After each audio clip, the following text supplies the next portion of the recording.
Well. The Zone takes another L. Hold that L, Eddie L. Hearns. Massachusetts Athletic Commission denies Billy Joe Saunders, uh, you know, license to fight there because of the failed drug test for oxyfrine. Goodfellas Sports TV. Y'all know what the business is, baby. It's one time for the one time. We're going to continue to grind the way we grind. And make sure you check us out on Facebook, Instagram, Twitter. And make sure you don't miss our boxing talk show every morning, 8:30 a.m. Eastern Standard Time. Boxing 101 early morning grind. If you miss it, it's still uploaded on YouTube every day, Monday through Friday. If you don't want to have a YouTube application open for like an hour, check out it on our podcast. The podcast link's in the description. On CastBox, you just click the link, download the CastBox app, or go to the website. Sign in with your Google or Facebook account. It's that easy. Nothing else additional. Check out all the topics that we talk about, all right? And, Billy Joe has been denied. Massachusetts Athletic Commission has denied him license, so he can't be licensed to fight there. Therefore, the WBO will strip him of his WBO belt. And the oxyfrine was, according to Victor Conti, was 10 times more powerful than clenbuterol, what Canelo Alvarez got caught for, okay? We're going to talk about who's going to step in next, and we're going to talk about, who you guys want to step in and why that won't happen, all right? All right, but let's get it in one time for the one time, all right?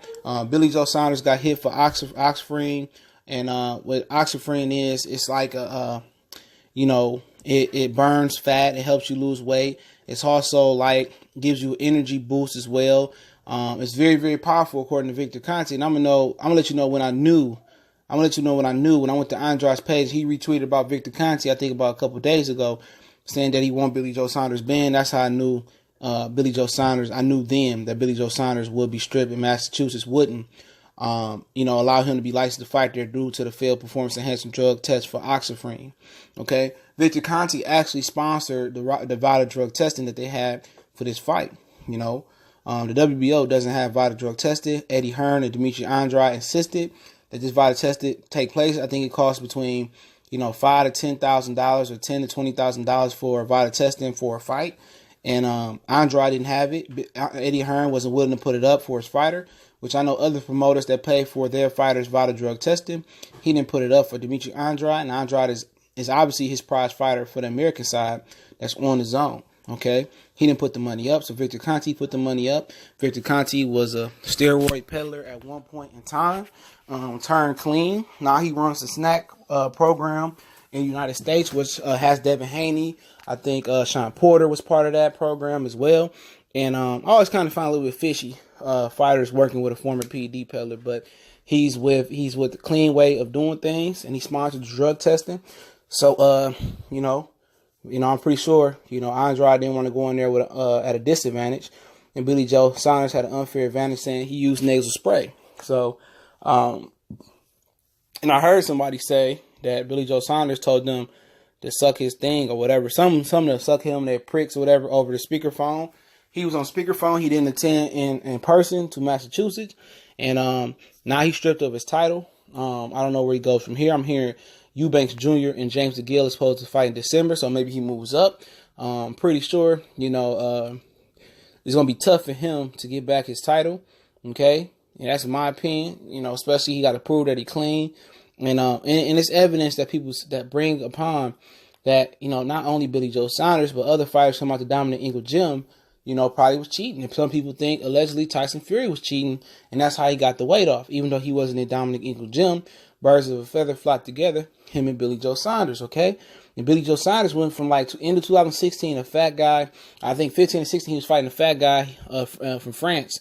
I mean, he was a fat guy fighting this dude from France. He was out of shape, fat. His first fight back, I think Willie Monroe with Dominic Ingle. He looked a little bit physically fit, but he really wasn't all the way there. I think if Kirchitz, who got hit with the RICO and got hit with like 10, 15 years in jail in New York City, I think he would have beat him that night. Same small dude that beat up on Antoine Douglas before Gary Spike O'Sullivan, okay?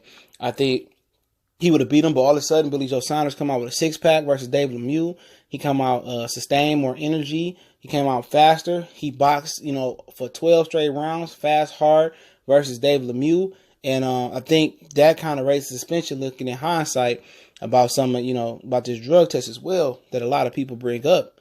All right. So I think the proof's in the pudding, man. And I think, some people said allegedly Kell Brook was doing his thing as well on there. And that's how he was able to cut weight and make weight. And, some people think Tyson Fury, I heard somebody live stream earlier, I won't say his name, that's the reason he didn't hop in vital testing as soon as he got that, word like 90 days ago, because he was using something to cut that weight, and that's how he cut that weight for extra added help. So I know all those is alleged. I'm not saying these dudes did it, but no, I wouldn't put it past anybody. Okay, now who do you expect to see Demetrius Andrade in with? The backup plan has always been the number one middleweight contender, and that is this Walter guy. Last name I won't butcher. He's from Africa. He's like 17-0 with 16 knockouts for all his fights in Africa. Hasn't fought outside the continent of Africa as far as I'm concerned when I did my research. And I don't know how a guy that never fought outside the continent of Africa and gets to be the number one contender. Now, he can punch. He's a knockout artist there. I don't know if his power is world-class level. He hasn't been in there with a world-class level opponent from me looking at his resume. This is a supreme mismatch. This is a supreme disappointment for people that bought tickets, because there's no full refunds on these tickets. I understand that the tickets was cheap. And I still did a video when I heard there was no refund on the tickets about if this fight could be called off with Billy Joe Saunders. I still encourage people to go, because going to a fight is a very, very good event. It's good music. It's always beautiful women from the fights I went to locally across the nation. I've been to several fights and I always enjoyed it. And it's always live and exciting, okay? And a lot of people want to know why Jermall Charlo won't take this fight. Obviously, Jermall Charlo has no ties to the zone. I think that's something that they probably could get past. But also, Jermall Charlo, when he took the WBC interim title, he chose not to be ranked anymore, okay? And I understand that Triple G did have the Super WBA title when he had, and he held the WBC interim title when he beat Marco Antonio Rubio for the interim title. So it could be done. Jermall Charlo and Team Andrade Eddie Hearn will have to put a request in to see if the WBO could re-rank Jermall Charlo, or they can bypass the Walter character and maybe pay him a couple dollars to step aside and make Demetrius Andrade versus Jermall Charlo. I would have no issue with it. I still would stream it on Sky. But I think Eddie Hearn would try to want some type of reassurance and some type of security that Charlo wouldn't take that belt and run over to Showtime. So I think a rematch clause will be in the works for Demetrius Andrade just as a network security. And the rematch clause I don't mind it. If that's what they need to do to make the fight, to be in Demetrius Andrade's favor. But as long as, Jermall Charlo gets to drag it to Showtime or Fox on the PBC network so it can kind of even out, okay? But I don't think Demetrius Andrade is going to fight Jermall Charlo on short notice. I definitely think that's not the type of fighter he is. He just wants the world title. And the how can I say this? The beat goes on. The same reoccurring thing that we say about these fighters. The Charlos haven't stepped up yet, okay? Demetrius Andrade hasn't fought a good opponent. He had a second weight class. Some people say the same thing about Jermall Charlo, which I don't really say that's true, but he hasn't really had that polarizing step-up fight. Same thing is being said about Earl Spence. He still ain't had the step-up fight. People still asking for Keith Thurman to be in a fight with Earl Spence. People still looking for Terrence Crawford to step up. I mean, it's the same reoccurring thing. People still looking for Gary Russell to get Santa Cruz. Has nothing changed in 2018 going into 2019. I don't see Demetrius Andrade, taking a Jermall Charlo on short notice. I mean, we about 2-3 weeks out. Okay, I don't see that happening. Even though the Charlos are training, Andrade is training. I mean, they familiar with each other, but I don't see that happening. This Walter character will step in. It will be a big disappointment to ticket buyers and people that subscribe to the zone. I think this is the last free fight that will be on the zone. And, dream is Jermall Charlo and Demetrius Andrade, but Andrade, it will beg Triple G to fight him on short notice. And Triple G said, "You a southpaw? I don't want to fight southpaw on short notice." He said, "I'll fight right-handed." So, will Andrade keep that same energy for Jermall Charlo? Okay, now that he's in a position of Triple G, and would he let fight Jermall Charlo on short notice? Would Jermall Charlo call him out? I doubt it, bro. I doubt it. These fighters ain't about that, bro. These fighters ain't about that. You don't know how far away Jermall Charlo is, so I don't want no excuses. I just don't think it happens. This Walter guy has been told to prepare to be ready. Pretty sure he got the contract ready to send over to him. And if he can't fight, I don't know who they're going to get. I guess they go down the line. Or 3 weeks notice, it's best they push the fight back. Okay?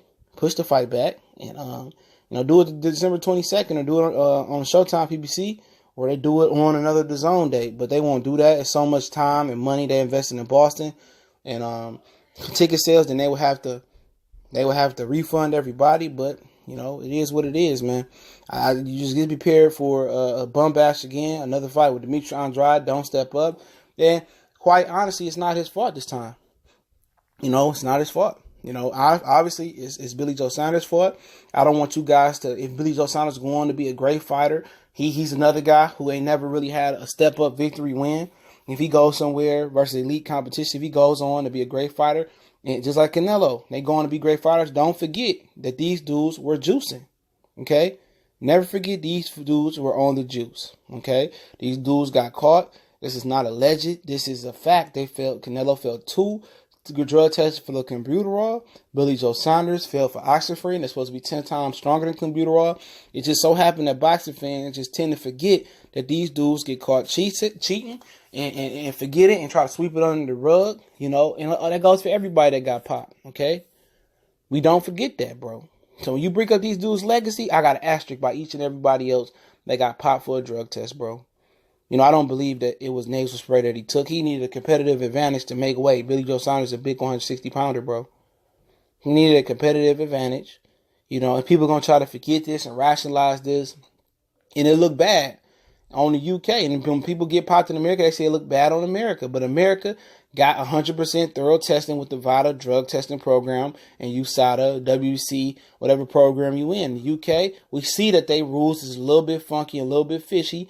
And like I said, if other countries had the same drug testing, bro, a lot of more fighters that had to get popped. They just don't have the same drug testing. That's why boxing needs a whole a national governing body like the UN, a boxing or something like that, bro. But, to fight off, want to do a really, really good, thorough video. Don't forget, we on Facebook, Instagram, Twitter.